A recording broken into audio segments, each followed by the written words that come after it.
Olá a todos, sejam bem-vindos à nossa segunda aula de perfuração e desmonte de rocha. Bom, para quem não me conhece, meu nome é Michael Santos, eu sou docente pela Federal do Oeste do Pará e hoje eu estou aqui para dar continuidade à nossa aula. Na primeira aula a gente viu sobre perfuratrizes, hoje a gente vai finalizar esse tópico.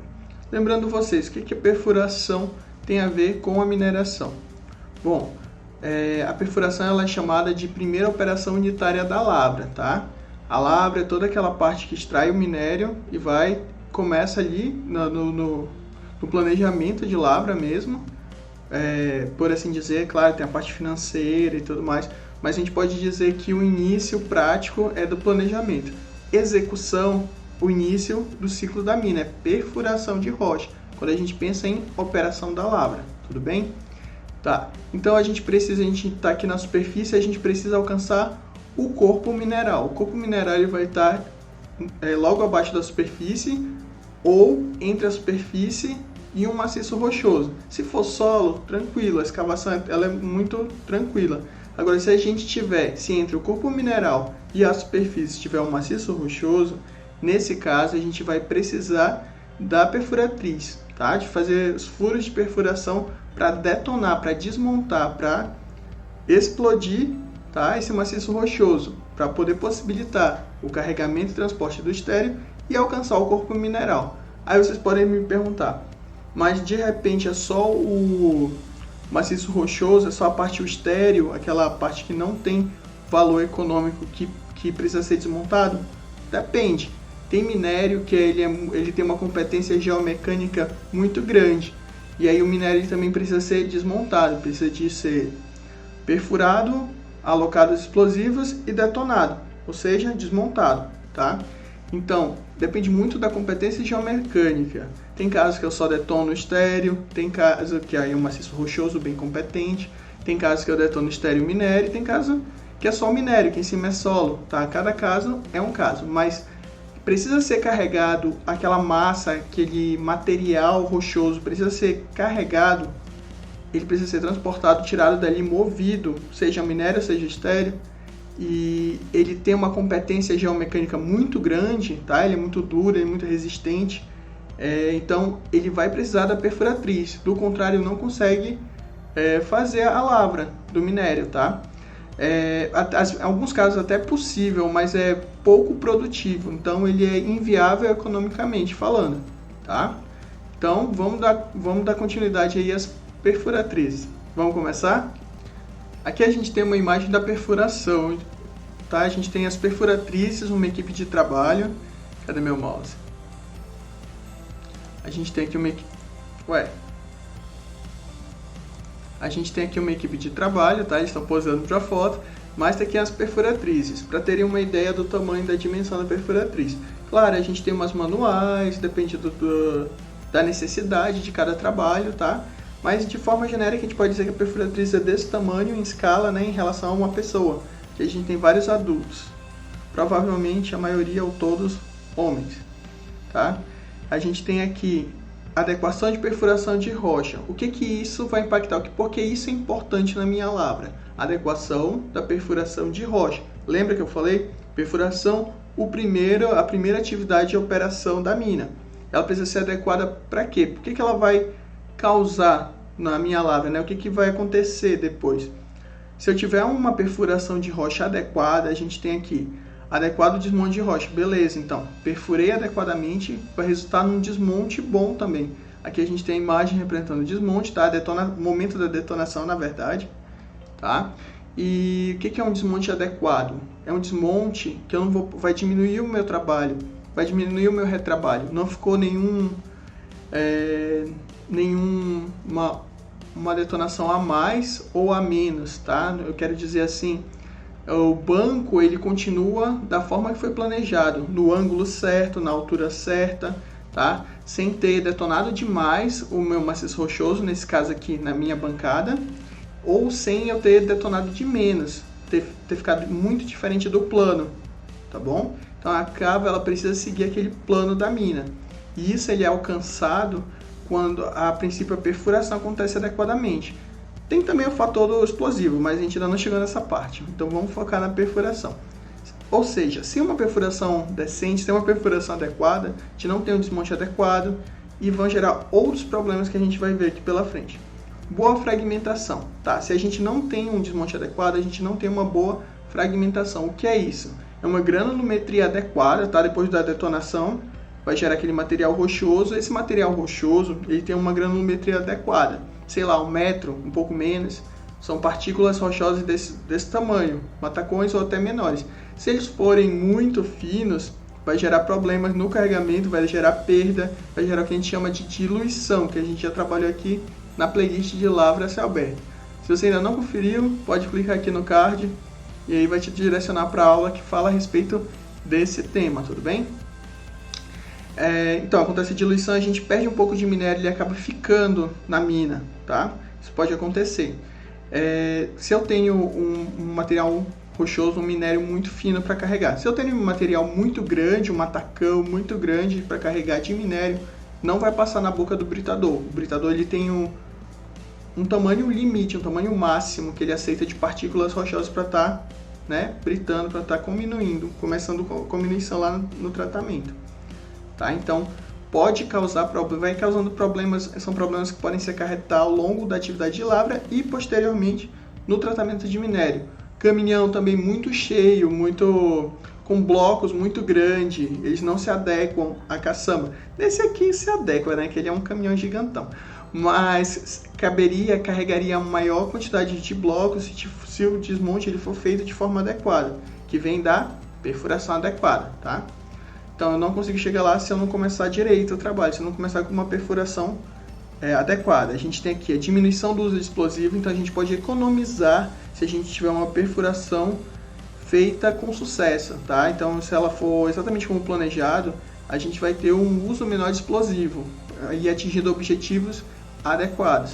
Que a gente tem mais elevação da eficiência do carregamento e transporte. Então, como eu falei, a acomodação dos matacões, dos blocos na caçamba do caminhão, ele vai ficar melhor, vai ficar mais seguro e ele pode ser melhor centralizado, tá? A gente pode fazer essa adequação na caçamba do caminhão para ter uma carga mais uniforme, digamos assim, não ter um monte mais alto de um lado do que do outro, tá? Evitar aí até mesmo acidentes. A gente vai chegar nessa parte de segurança. Elevação financeira do carregamento e transporte, elevação da eficiência, foi o que eu acabei de falar, tá? Do carregamento.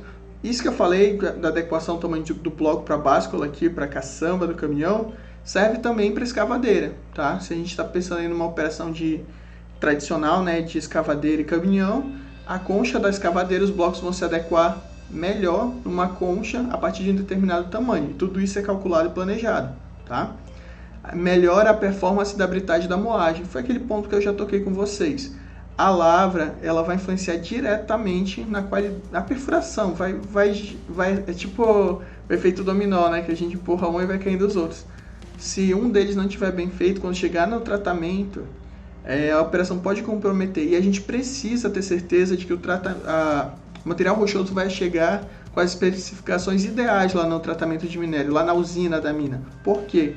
Porque a usina da mina é que consome muita energia, ainda mais energia que o preço que está hoje, e é a parte mais cara da atividade, tá bom? Então, isso é importante que a gente tem aqui. Continuando, né? A gente tem uma boa fragmentação, um exemplo de fragmentação. Quando eu falo fragmentação, eu estou pensando nisso aqui, ó. No volume, numa dimensão adequada das partículas rochosas. No caso aqui são rochas, né? Perfuração e desmonte de rocha adequado. Quando eu tenho uma perfuração e desmonte de rocha adequado, eu tenho um cronograma mais previsível. E para que serve ter um cronograma mais específico, mais previsível? Eu posso melhorar, posso predizer quando o meu equipamento ele vai precisar de uma manutenção. Então a manutenção dos equipamentos pode ser muito melhor prevista. Claro, eventualidades acontecem, mas a via de regra, se eu tiver esse controle, eu posso aumentar o quê? A disponibilidade física do equipamento. O que é disponibilidade física? Também falei lá na playlist de Lavra a céu aberto. É quanto tempo o equipamento passa disponível para ser utilizado, tá bom? Então ele está disponível para trabalhar na minha lavra. Então ele aumenta, ele melhora a manutenção, ele diz um cronograma exato para a manutenção. A gente tem uma disponibilidade física maior dos equipamentos, não só da perfuratriz, mas como carregadeira, caminhão e outros equipamentos da Lavra. Eleva o rendimento operacional. Se eu tenho uma maior disponibilidade física, já é consequência elevar o rendimento operacional. O rendimento operacional seria aquele tempo que realmente o equipamento está trabalhando, ele está efetuando um trabalho de fato. Por exemplo, troca de turno. Durante a troca de turno ele não trabalha, né? A menos que você tenha um equipamento truckless, ele não trabalha sozinho, né? Tá bom, então a gente tem aqui, contribui com o controle do teor do minério. Lembra quando eu falei sobre diluição? Às vezes na detonação a gente pode acabar carregando uma concentração diferente, a gente pode acabar pegando um pouco mais de minério, um pouco mais, além do minério, um pouco do estéreo, ou pior, deixar o minério na lavra, tá? Aquele exemplo que eu falei de deixar o minério na lavra, eu estava falando de uma granulometria extremamente fina, tá? Agora quando eu estou falando de diluição, eu posso acabar diminuindo o teor do meu minério, acabando levando também um pouco do estéreo junto, se foi detonado não adequadamente, tudo bem? Ou pior, acabando, no caso aqui da lavra a céu aberto, né, do pit, lavra em cava, lavra em bancadas, a gente pode acabar levando minério para pilha de estéreo. Poxa, está perdendo, né, minério. Tudo bem que são conceitos que variam de acordo com a economia, mas imagina uma pilha de estéreo ter perdido por lá uma boa quantidade de toneladas de minério, né? É chato, mas acontece e com frequência.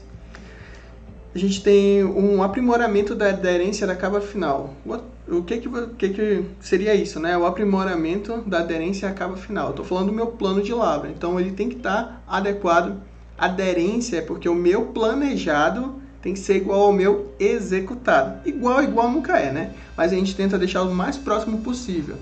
Um exemplo aqui que a gente tem que eu posso dizer, para ficar mais claro para vocês o que seria esse aprimoramento da aderência à cava final. Ficou um nome muito bonito, né? Mas é basicamente o que a gente vê por aí na internet. É o esperado e expectativa e realidade. Então, é o planejado, é o que você planeja, o que você espera que aconteça, e o realizado é depois que a operação passa. Não necessariamente é igual ao planejamento, é muito difícil fazer igual. Mas eles precisam ser aderentes, ser a maior porcentagem de aderência possível, tá? Tanto na cava quanto nas outras atividades da lavra. O esperado tem que ser igual ao executado, mas casos e casos, né? Então a gente tem aqui, quando eu falei de aderência da cava, olha aqui, ó, planejamento, a gente tem aqui o planejado de coloração de acordo com a topografia, né, da cava, aqui ao lado. Então a gente tem como se a cava estivesse idealizando aqui a cava e como ela vai ser feita. A gente vê aqui as rampas, todas desenhadas bonitinho, outra rampa aqui, ó, um switchback de volta, tá? Fez a rampa, fez a volta, é o switchback.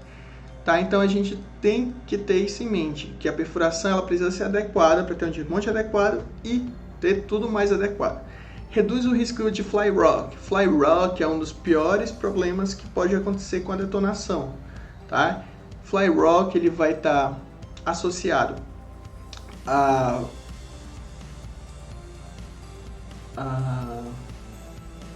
lançamento, tá? Acho que em português a gente chama ultra lançamento de rocha, é isso. Redução do risco de ultra lançamento de rocha. Quando detona, imagine um matacão gigante voando na direção de uma área de convivência da mina. Já pensou o risco? Então, para reduzir esse risco, né, uma perfuração adequada é necessária. Então, quando a gente está com uma perfuração e desmonte adequado, a gente tem menor detonação na hora do rush, a gente pode estar planejando, como eu falei, de deixar um cronograma específico mais adequado. A gente tem um horário que tem muito movimento na mina. Por mais que a detonação seja longe, a gente acaba sentindo alguma vibração, dependendo do volume da carga explosiva, né? Que vai detonar, vai explodir.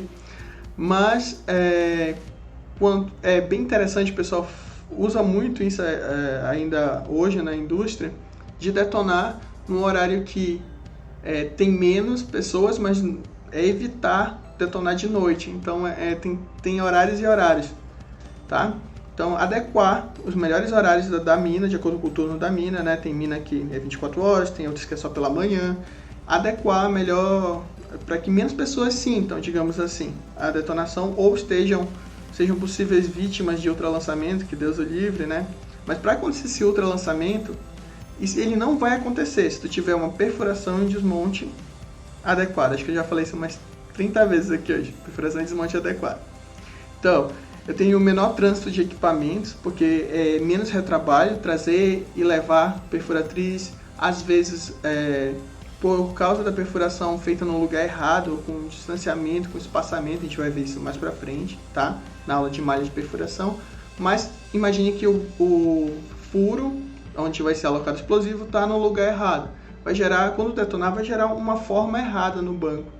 Tá? Isso vai precisar ser corrigido. E essa correção vai gastar mais e vai fazer a movimentação de equipamentos ser maior.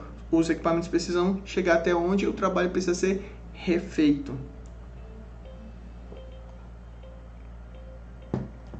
A gente contribui para o controle do teor do minério e aprimoramento da aderência da cava. Foi o que eu tinha falado anteriormente, acabou repetindo nesse slide. Tudo bem.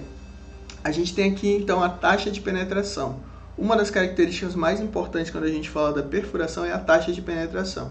E o que seria? É a velocidade com que a perfuratriz adentra com a broca, tá? Dentro do maciço rochoso.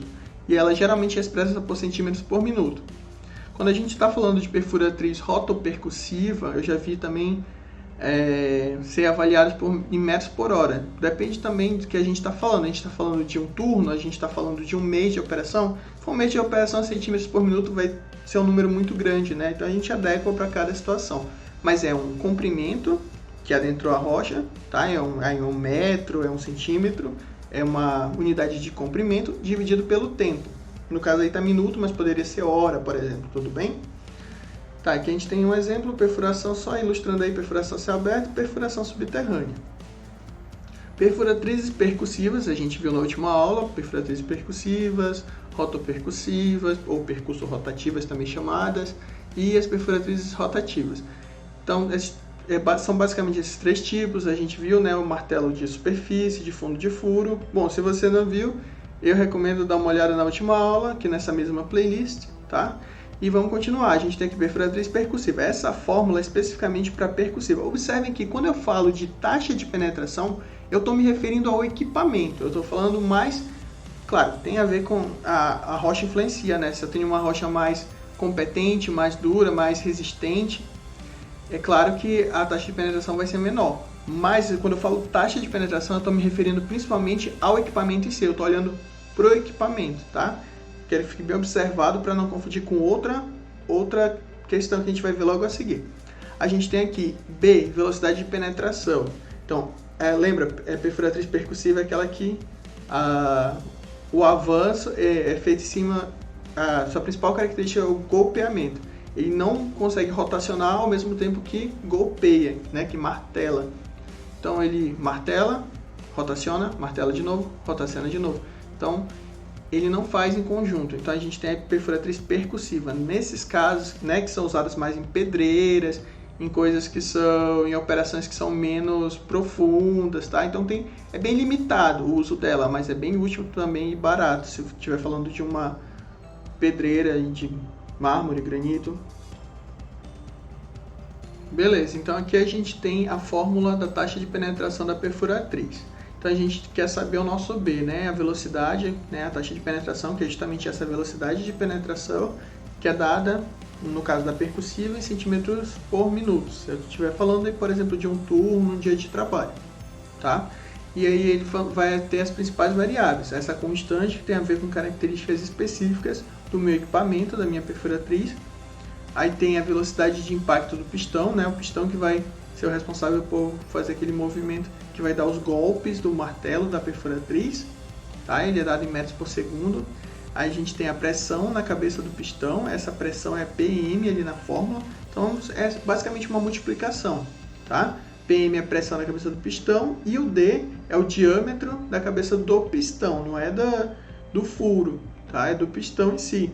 Ele pode ser dado em centímetros, como para esse caso aqui, né? Que a resposta está em centímetros.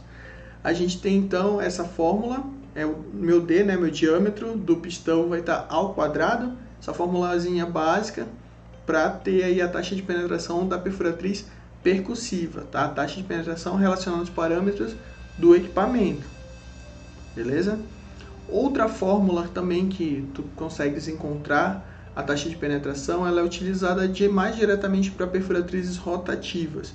Nesse caso, minha taxa de penetração ou velocidade com que essa broca vai adentrar o meu maciço rochoso vai ser intitulada por P, tá? Que ela vai ser igual a essa constante menos 98 log de 10 vezes aí 0,145 vezes SC. O meu SC, como diz lá embaixo, a gente tem aqui a resistência à compressão da rocha. Então já adentro em características específicas da rocha, parâmetros geotécnicos. Tá? Na perfuratriz rotativa isso é primordial considerar, então uma das mais do que na percussiva, ainda que em ambos os casos sejam importantes, tá? Então vou ter resistência à compressão do meu maciço rochoso em megapascal, tá? Fechou parênteses, vezes W, que é o peso do avanço, é o peso do equipamento, né? Do equipamento de perfuração sobre aquele dente, aquela broca, aquele bit, aquela coroa que faz o avanço, que faz a perfuração de fato, né? Então ele tem esse peso que é dado em tonelada que ele vai exercer esse avanço. Então esse peso do avanço vem do equipamento todo que está acima dele, que vai pressioná-lo contra a rocha, tá? Então depende muito do peso do restante do equipamento.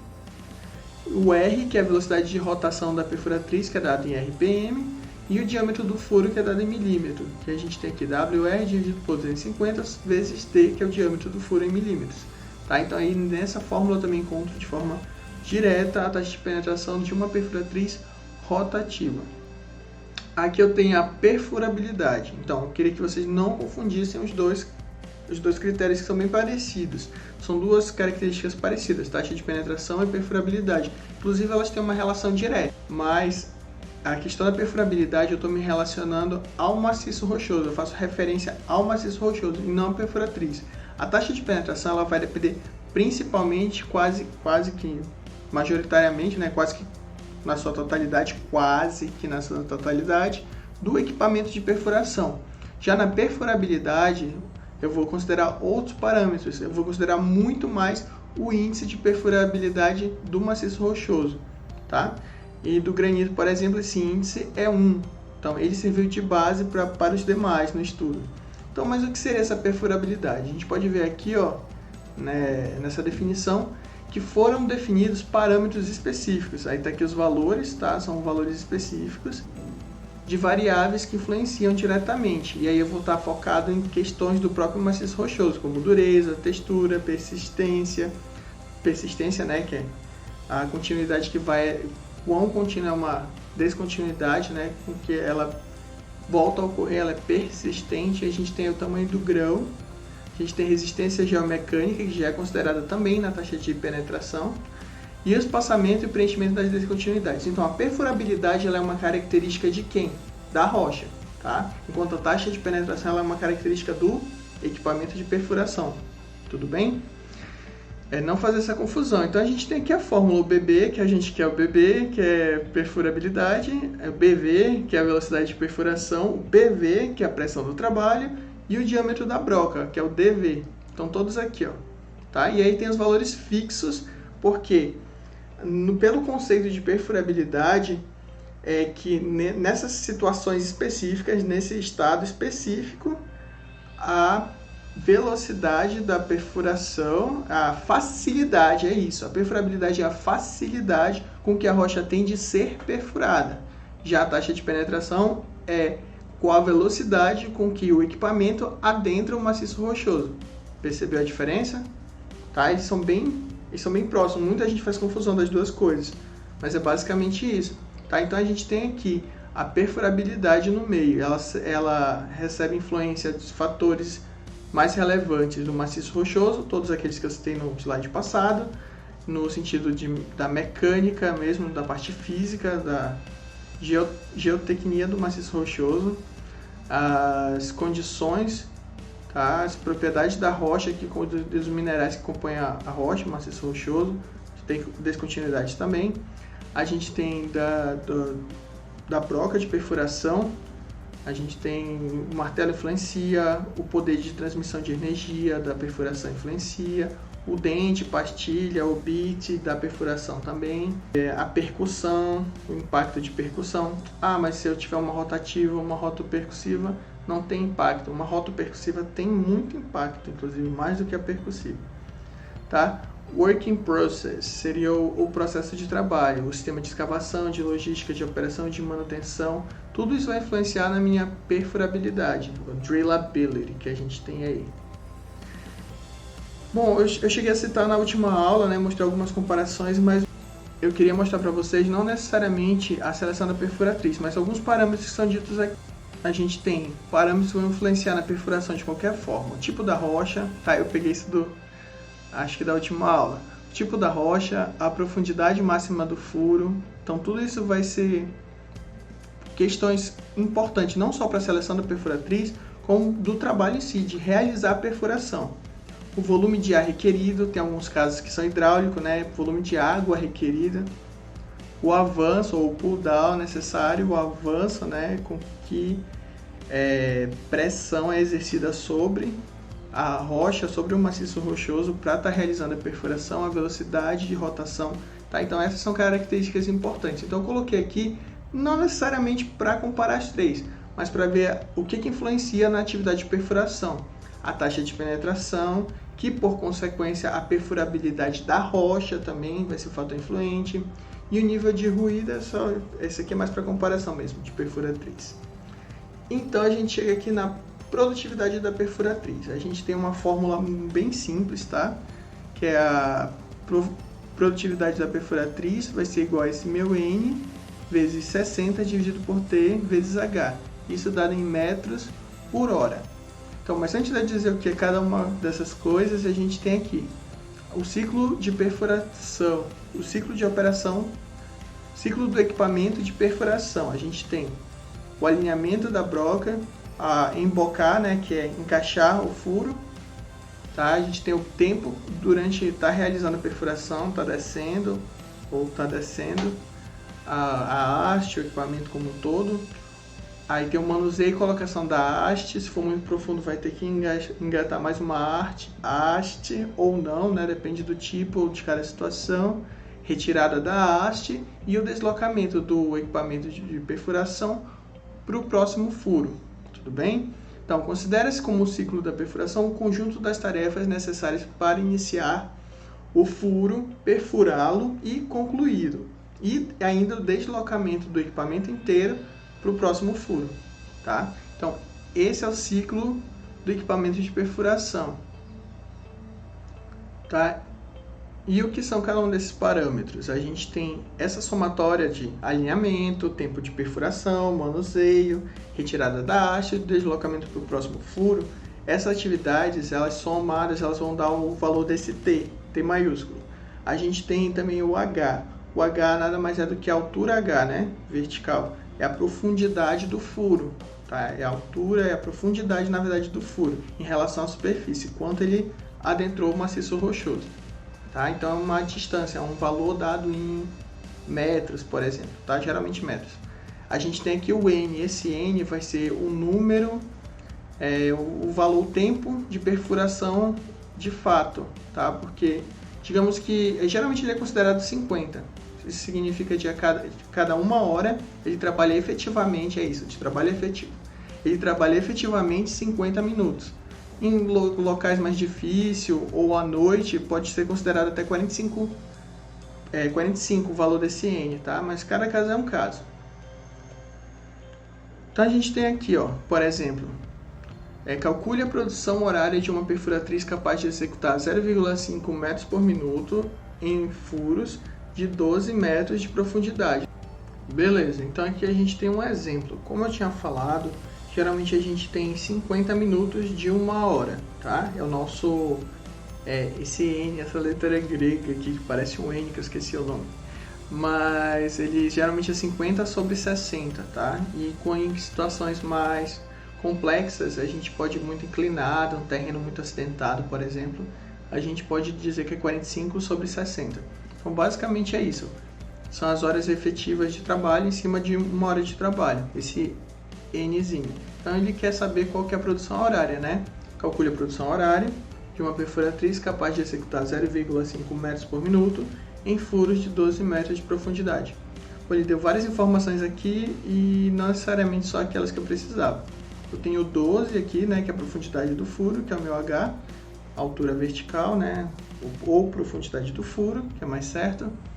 E o T maiúsculo significa a somatória de vários tempos. E o que são esses tempos? São justamente esses tempos aqui. Ele já deu pronto, ele poderia contar uma coisa e perguntar outra. Ele poderia dizer, olha, esse aqui é T1, onde está 24, esse é T2, por exemplo. T3, T4 e T5, a somatória deles, aí ponto de interrogação e ainda querendo saber a produção horária. Aí eu teria que calcular, por exemplo, só T2.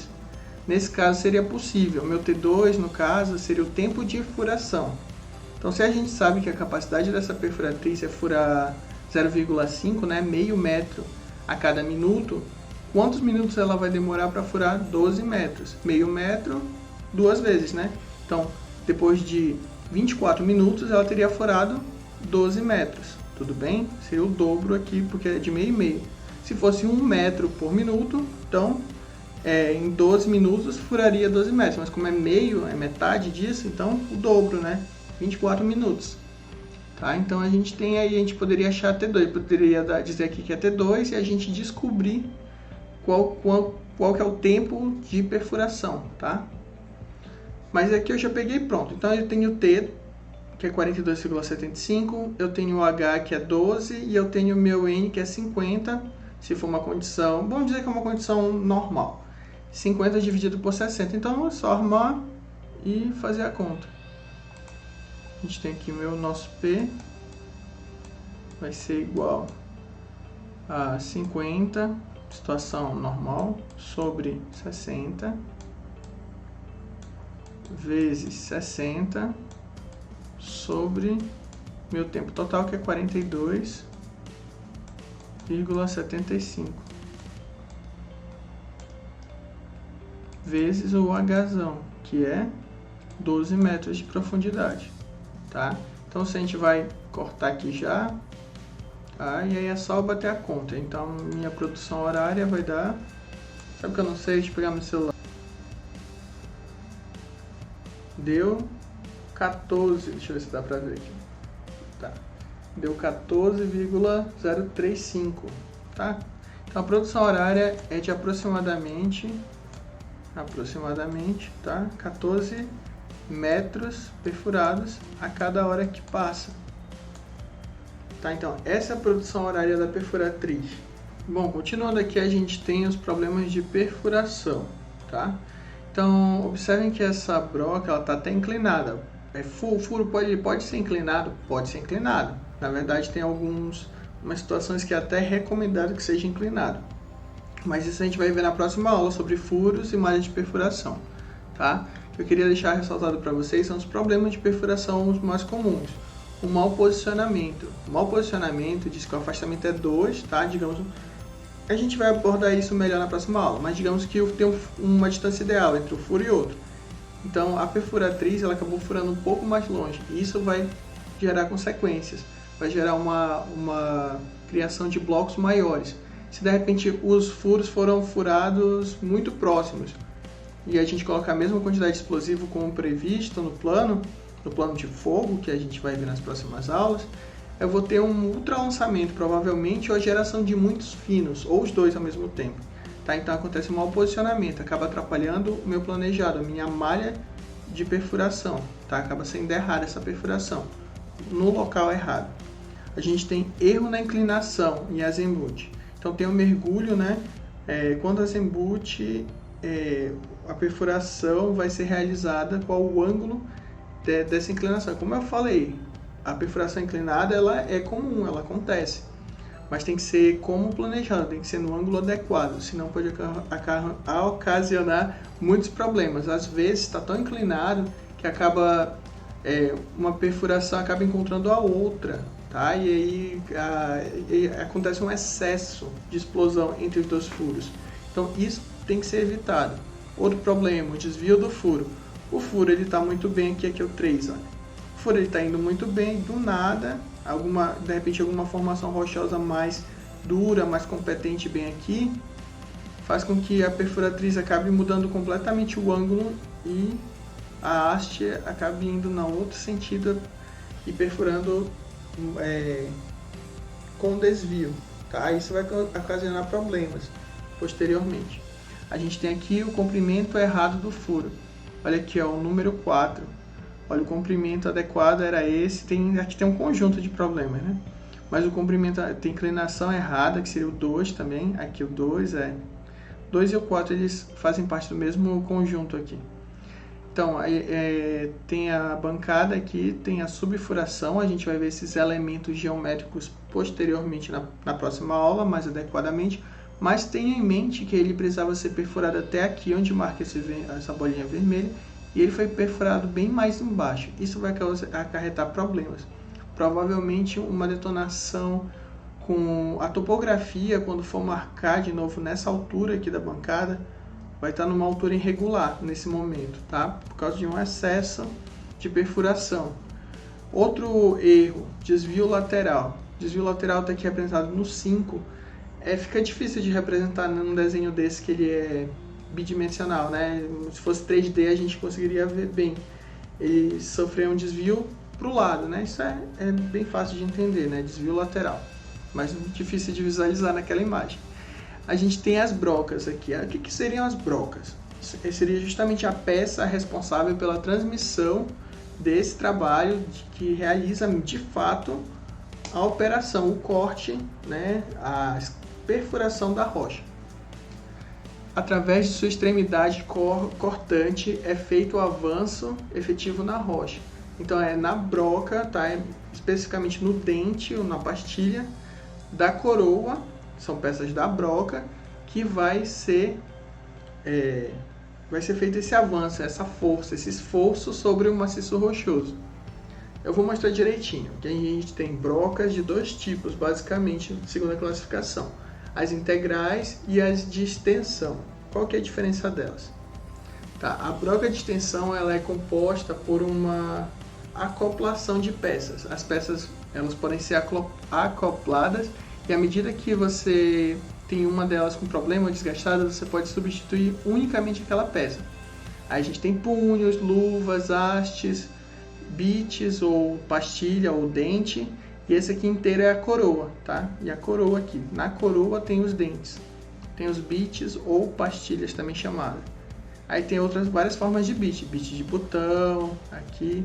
Tem o bit em cruz, tá? Então nesse caso, quando a broca ela é de extensão, der problema em qualquer um desses, que é mais comum de primeira é o desgaste aí do bit, que é ele que vai bater na rocha, você pode estar substituindo as peças separadamente.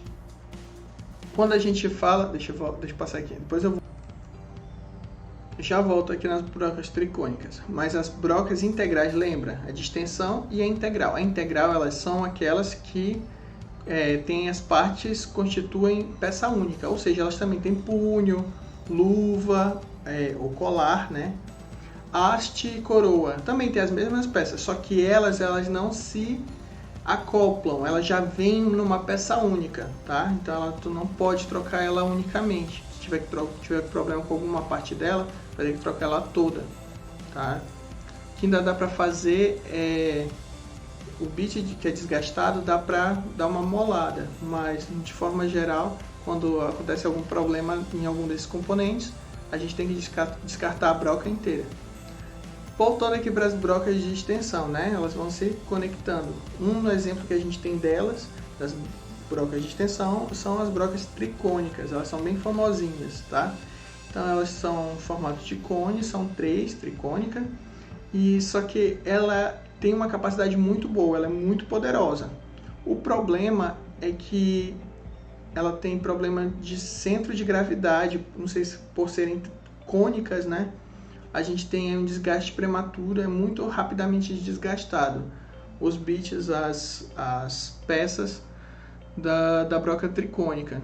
Ela tem frequente problema de quebra dos rolamentos, tá? Principalmente quando ela é utilizada num maciço rochoso com maior competência do que o planejado para lugares onde ela deveria ser utilizada, tudo bem? Brocas integrais eu já falei. Olha aqui, a gente tem, deixa eu observar aqui, peraí. As brocas integrais, né, aquelas que fazem uma peça única, existe dentro delas componentes, mas ela é uma coisa só. Não dá para trocar só uma peça. elas não se acoplam, elas já vêm acopladas. Tudo bem? Então a gente tem aqui outros componentes da broca. A broca, né? Haste, punho, luva ou colar e a coroa. E na coroa a gente tem a pastilha, os dentes, ou também chamado bit. Então tem esses 3 nomes para os dentes, né? Que é para a parte que toca. Que é para a parte que toca justamente a rocha. Pode ser bit, essas pontinhas, pode ser bit, pode ser dente, pode ser pastilha, tá? Então eles estão todos na ponta da coroa. As coroas, como eu falei, nelas tem os bits ou os dentes. A gente tem aqui de alguns tipos, na forma de botões. A gente tem esses dentes, esses bits na forma de botão. Aqui a gente tem como o funcionamento dela, né? A penetração, aí a gente tem o dente em si, ele vai rotacionar e ao mesmo tempo ele vai exercer esse avanço de pressão. Então a gente tem 3 momentos aqui, 3 áreas distintas. O botão, a gente chama de botão porque se a gente pressionar ele afunda um pouco. Então ele tem, de acordo com o movimento, ele pode afundar e desafundar. Então vai gerando essa pressão, mas ao mesmo tempo ele força e ele vai e volta esse botão, tá? Então a gente tem na área 1 aqui, ó, a gente pode chamar de zona de fragmentação. Nessa zona de fragmentação é justamente onde o bit acabou de bater, tá? E gerou fragmentos. A gente tem a área 2, a área de tensão radial. Observem que com a batida, com a rotação, né, dessas brocas, acontece a tensão no maciço rochoso radial, né? Ele vai irradiando nesse formato aí das rachaduras até ele sofrer a perfuração, ele sofrer fragmentação, ser fragmentado em pequenos pedaços, ser perfurado, e aí o maciço rochoso é feito buraco no maciço rochoso de fato. E tem o ponto 3, que são justamente essa zona de fragmentos soltos, tá? São representados pelo 3. Voltando aqui, a gente tem os tipos de botão. Esse do exemplo aqui eu diria que é o semi-balístico, tá? E a gente tem o cônico, que também é chamado de balístico, realmente parece a capa da bala, e tem o esférico. Então tem vários tipos de botões. Esses são os 3 básicos e eles têm características específicas. O balístico ele exerce uma pressão bem direta, ele é agudo, né? Ele tem essa ponta bem afiado, que chama. Tem uma taxa de perfuração máxima, um contato, porque imagine, lembra de área, força, a fórmula da física, força, pressão sobre área? Pois é, como a área diminui, como no caso dessa última aí, na balística, ou cônico, a área ela estava assim, ela vai diminuir, ela vai gerar uma força maior. Por isso que é muito agressivo, aqui ó, very aggressive, tá? Então, cada um vai ter uma situação específica, que ele chama de agressivo, e aqui é não agressivo, é mais sutil, né, no seu avanço, tá? Então, as coroas a gente tem aqui algumas formas dos dentes que ficam em cima da coroa. A gente tem os bits ou pastilhas ou dentes de botão, que se a gente apertar ele com muita força, ele adentra. A gente tem em forma de X, tá? Então são exemplos aí reais de fotos e tal. Eu sentia muita falta de foto, assim, eu entendi, mas eu queria ver como é, então eu trouxe aqui a foto para vocês. A fiação do bit, então esses dentes, essa pastilha é a coisa que mais é desgastada, né? A coisa que mais facilmente precisa trocar. Quando elas não são integrais, quando elas são brocas, né? Que é uma coisa inteira, a broca inteira, ela não é integral, ela é de extensão, tu pode trocar só a coroa, tá? Só os dentes, dependendo do caso, cada caso é um caso. Mas antes disso, tu pode estar amolando elas, tá? Afiando, fazendo fio delas novamente. Elas sofrem abrasão, né, no processo, então elas vão ser desgastadas uma hora ou outra. Mas antes de trocar por uma nova, ou trocar, no caso da broca integral, trocar a peça inteira, a gente pode estar fazendo a fiação. A fiação da broca integral, ela requer um cuidado especial, já que se fica errado, se ficar mal afiada, tu perde a peça inteira, né? Perde tudo que compõe ela, todas as outras peças. Então tem que ter muito cuidado, muita atenção. E aí existe um gabaritozinho para ver se tu fez adequadamente, tá? Que te ajuda a medir se a fiação está terminada, se precisa afiar mais ou já passou, afiou demais. Então tem esse cuidado aí, que geralmente quem faz é o técnico que opera a perfuratriz. Esse outro elemento aqui não é da integral, é da broca de extensão. A gente tem o punho, né? O punho é a peça que entra em contato com a perfuratriz e transmite o impacto de rotação. Quando eu falo transmite, você já subpõe já põe no seu subconsciente que eu estou falando de perfuratriz com martelo na superfície, tá? Transmite energia por ele. Quando eu falo na peça integral, geralmente eu vou estar falando, via de regra, eu vou estar falando, quando eu estou falando de broca integral, a via de regra, eu vou estar falando de uma perfuratriz de fundo de furo, via de regra, tá?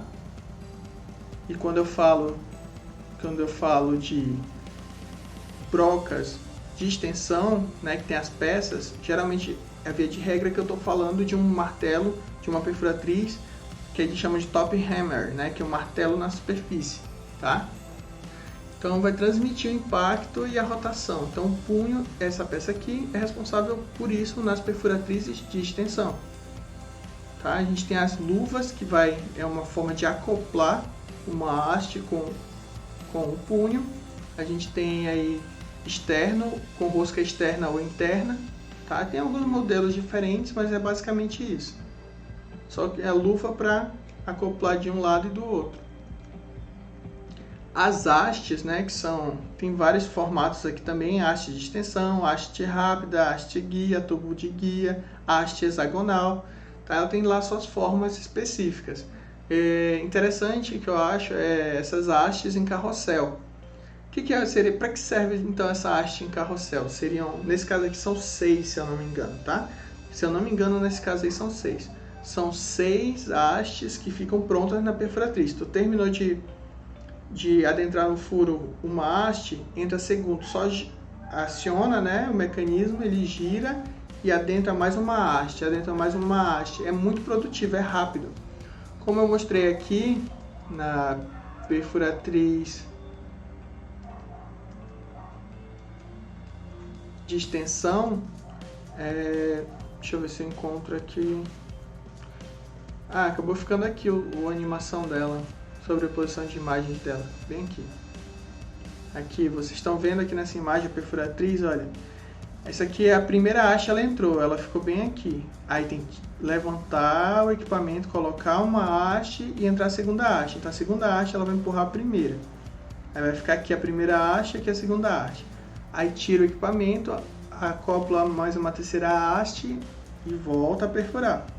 E aí a primeira haste fica aqui embaixo, a segunda haste, a terceira haste, tá a quarta, né? A terceira haste, agora é a quarta.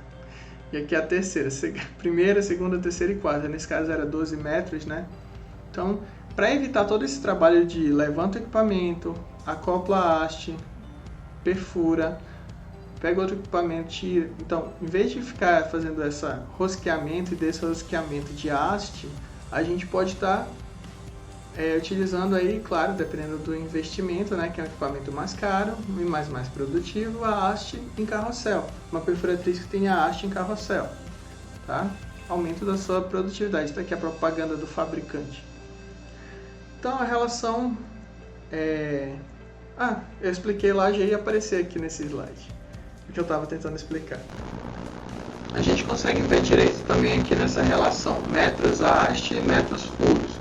Tá? Então existe uma relação entre o metro, quantidade de metros em haste utilizado e a quantidade de metros de furo realizado, né, na linha vertical. Tudo bem? Existe uma relação. Os metros de haste nem sempre são iguais aos metros de furo. Acontece, mas não é bem assim. Se for só um furo, uma haste, aí é tranquilo. Considerando que cada haste tem 3 metros, tá? Ó, digamos que aqui na superfície a cota é 0.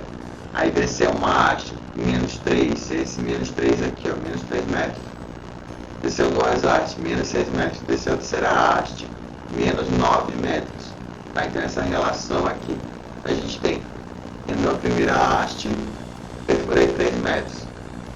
Aí encaixa a segunda haste, aqui levanta o equipamento, encaixa a segunda haste aqui, e a segunda haste vai para baixo.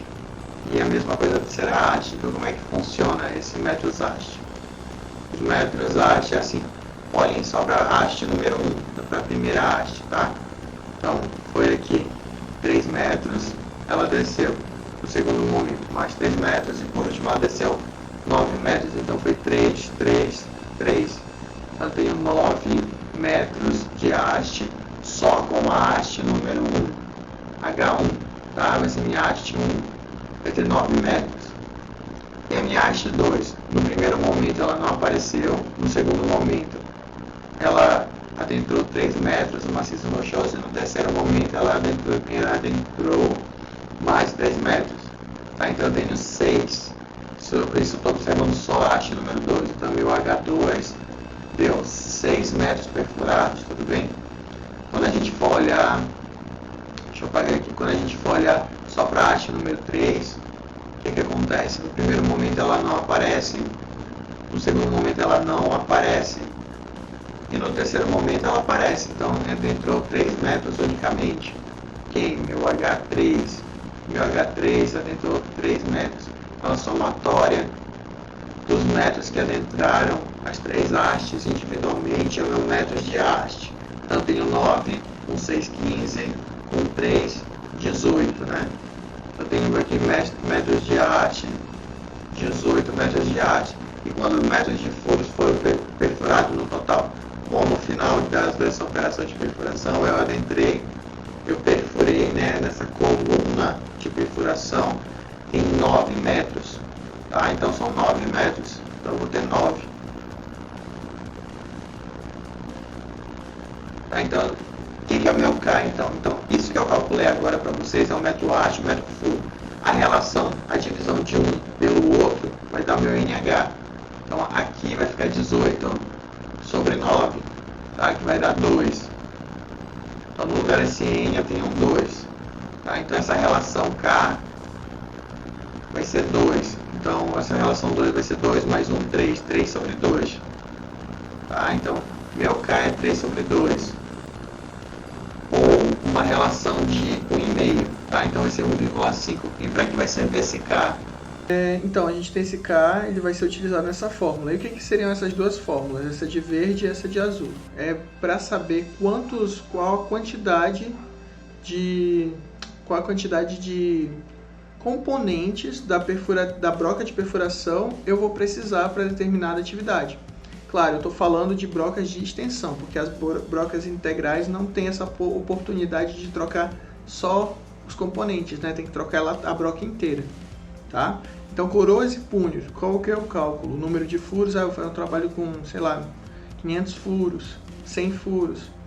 Profundidade de perfuração, né? Então, tem a profundidade, quantos metros cada furo vai ter. E a vida útil, quando eu falo vida, né? Vocês podem pensar, é ano, ou então é minutos, são horas. Não, não é tempo. Vida, apesar de ser vida útil de perfuratriz e de componentes de perfuração é em relação a quantos metros a perfuratriz adentra.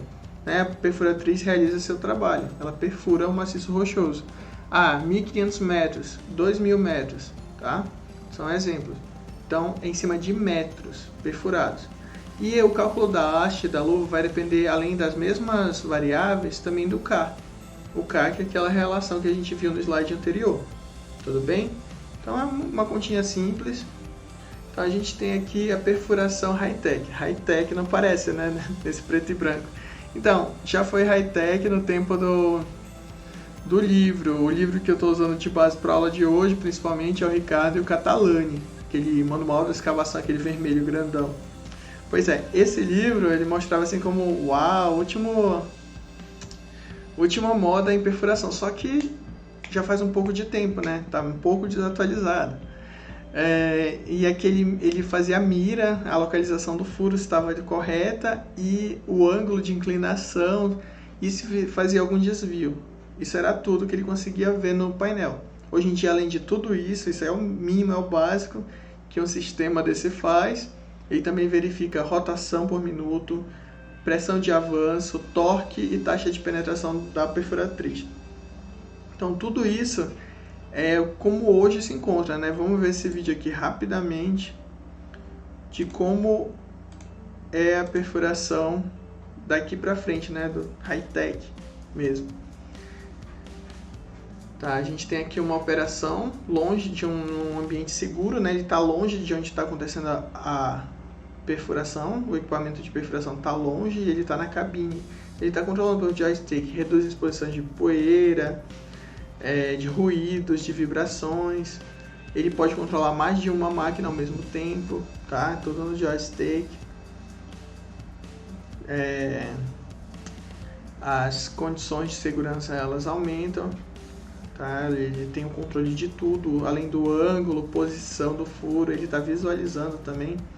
Ele vai fazer toda essa avaliação aqui, controlar todos esses parâmetros aqui que vão interferir na atividade de perfuração em si. Tudo bem? Deixa eu passar aqui o vídeo. E aí, tá aí, realizando a operação enquanto a cabine está distante. Esse aqui é um carro. Está dizendo que melhora a segurança da operação, a perfuração, a performance da perfuração aumenta a produtividade e tal, todo aquele comercial do fabricante, né? Então, além de fazer essas avaliações, e além de ângulo, inclinação do furo e tudo mais, os sensores fazerem toda essa avaliação, sensores de perfuração, também ele avalia a estratigrafia, tá? A variação litológica do ambiente geológico que está sendo perfurado. Então tem vários comportamentos diferentes. Por exemplo, numa litologia menos competente, mais fácil de perfurar, que tem uma perfurabilidade maior, ou seja, mais fácil de perfurar, aqui nesse verde, o RPM ele pode estar controlando para reduzir, diminuir a pressão de avanço, ou torque, ou a taxa de penetração. Então ele vai adequar para cada situação, para cada ambiente geológico. Isso ele pode fazer à distância, né? Lá pelo joystick. Então, o que evoluiu nesses últimos anos não foi necessariamente técnicas. As técnicas continuam as mesmas de 1900 acho que a última grande foi em 1990, 80 e pouco, 90.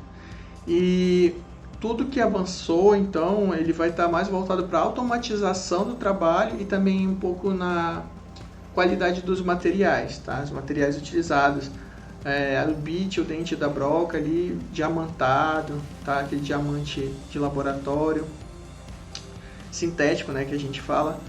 Mas a parte que mais evoluiu na atividade, na operação cíclica de lavra, perfuração, sem dúvida foi a parte de automação, tá? A engenharia de automação esteve presente aí nessa atividade de forma bastante significativa. Bom, espero que tenham gostado. Se gostou, considere se inscrever nesse canal. Tá aí as referências da aula de hoje. Obrigado pela atenção.